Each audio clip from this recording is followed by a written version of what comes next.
विद्यार्थी मित्रांनो, स्वागत आहे तुमचं आपल्या YouTube चॅनलवरती. तर मित्रांनो, अजून एक सरळ सेवा भरती निघाली आहे. सॉइल अँड वॉटर कन्झर्वेशन डिपार्टमेंटमध्ये म्हणजे मृदा व जलसंधारण विभागामध्ये जलसंधारण अधिकारी म्हणून. तर मित्रांनो, सविस्तर पद्धतीने माहिती पाहणार आहोत. सर्व माहिती डिटेलमध्ये पाहणार आहोत. त्यासाठी व्हिडिओ शेवटपर्यंत बघा आणि चॅनलला सबस्क्राईब करा. मित्रांनो, ही जी जाहिरात आहे ती मृदा व जलसंधारण विभागाच्या अधिपत्याखालील जलसंधारण व जिल्हा परिषद यंत्रणेमधील जलसंधारण अधिकारी स्थापत्य गट ब राजपत्रित या संवर्गातील रिक्त पद भरतीची जाहिरात आहे. आणि याचे जे अर्ज सुरू होणार आहेत मित्रांनो, ते ऑनलाईन पद्धतीने अर्ज नोंदणी असणार आहे.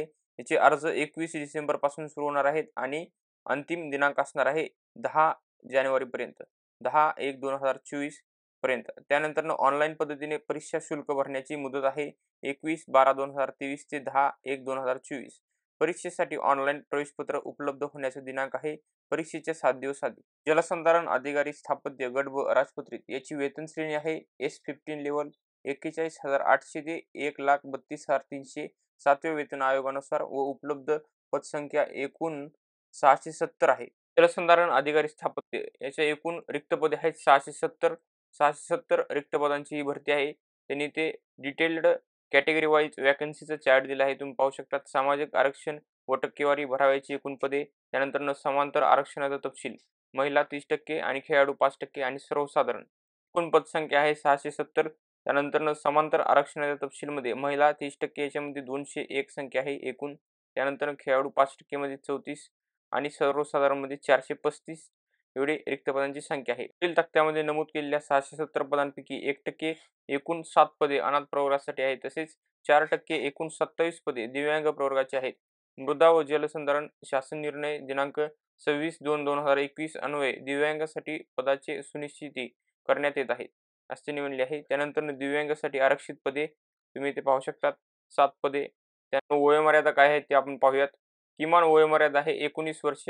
त्यानंतर खुल्या प्रवर्गासाठी कमाल वयोमर्यादा आहे 38 वर्ष आणि मागासवर्गीयांसाठी 43 वर्षापेक्षा जास्त नसावे आणि दिव्यांग उमेदवारांच्या बाबतीत 45 वर्षापर्यंत. त्यानंतर पात्र खेळाडूंच्या बाबतीत 43 वर्षापर्यंत, अनाथ उमेदवारांच्या बाबतीत 43 वर्षापर्यंत ही वयोमर्यादा आहे मित्रांनो. नंतर मित्रांनो, शैक्षणिक अर्हता काय आहे ते आपण पाहूया. जलसंधारण अधिकारी गट ब राजपत्रित या पदासाठी शैक्षणिक अर्हता आहे डिप्लोमा इन सिव्हिल इंजिनिअरिंग किंवा पदवी डिग्री इन सिव्हिल इंजिनिअरिंग एवढे 2 शैक्षणिक अर्हता आहेत. एक्झाम पॅटर्न काय असणार आहे आपण तो पाहूयात. एक्झाम ही तुमची संगणक आधारित असणार आहे. कॉम्प्युटर बेस्ड ऑनलाईन एक्झामिनेशन असणार आहे. त्यासाठी त्यांनी इथे परीक्षेचा तपशील दिला आहे.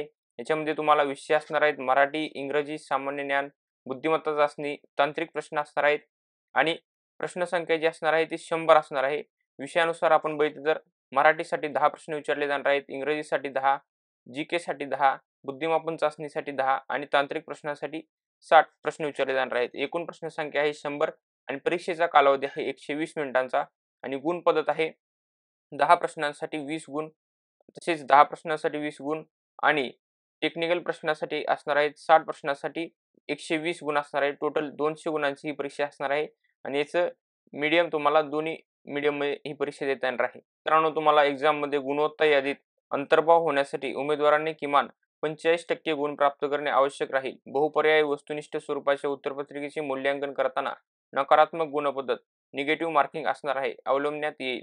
चुकीच्या उत्तराकरिता 25% किंवा 1/4 एवढे एकूण गुणांमधून वजा कमी करण्यात येईल. एवढे निगेटिव्ह मार्किंग मित्रांनो असणार आहे. मित्रांनो, जी तुमची कॉम्प्युटर बेस्ड ऑनलाईन एक्झामिनेशन होणार आहे याच्यामध्ये विविध सत्रांमध्ये ही परीक्षा घेण्यात येत आहे.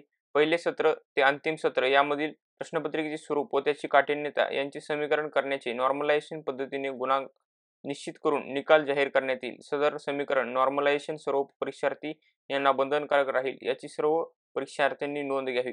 सदर समीकरण नॉर्मलायझेशन सूत्र माहितीसाठी विभागाच्या संकेतस्थळावर प्रसिद्ध करण्यात येईल असे त्यांनी सांगितले आहे. आणि नॉर्मलायझेशन पद्धत ही एक्झामला वापरण्यात येणार आहे आणि अभ्यासक्रम जो असणार आहे तो अभ्यासक्रम स्वतंत्रपणे विभागाच्या संकेतस्थळावर प्रसिद्ध करण्यात येईल.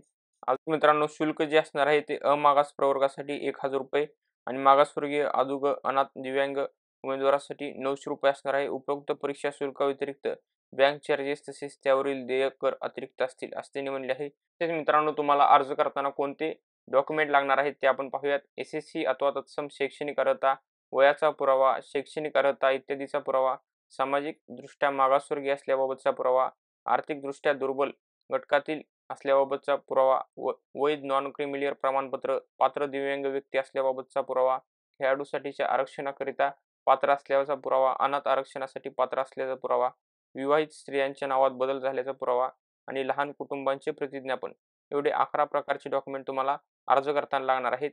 त्यानंतर येथे त्यांनी परीक्षा केंद्र व परीक्षेबाबतच्या सर्वसाधारण सूचना दिल्या आहेत. सर्व सूचना वाचूनच मित्रांनो तुम्हाला अर्ज करायचा आहे. या जाहिरातीमध्ये आरक्षणाबाबत तरतुदी, त्यानंतर खेळाडू आरक्षण याच्याबाबत काही माहिती दिली आहे. ही माहिती वाचून तुम्हाला अर्ज करायचा आहे. मित्रांनो, ही माहिती होती जलसंधारण अधिकारी या पदाच्या जाहिरातीबद्दलची. अशाच लेटेस्ट अपडेटसाठी व्हिडिओला लाईक करा, शेअर करा, चॅनेलला सबस्क्राईब करा. धन्यवाद मित्रांनो.